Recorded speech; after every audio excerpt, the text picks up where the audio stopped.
Said Ahmad aka prezident bo'lsa agar qanaqa bo'lar ekan? Akang Botir o'rtaga yotir degan.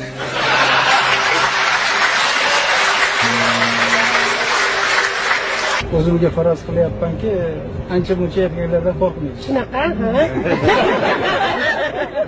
Siz yuzga kirganda meni chaqirasiz. Nasib bo'lsa. Daje men juda to'lqinlanib ketdim, kechirasizlar. Men daje to'lqinlanib ketdim. Rahmat. Salomat bo'ling. Bu bo'ying necha? 1.90. 1.90? Yana o'sayapsanmi?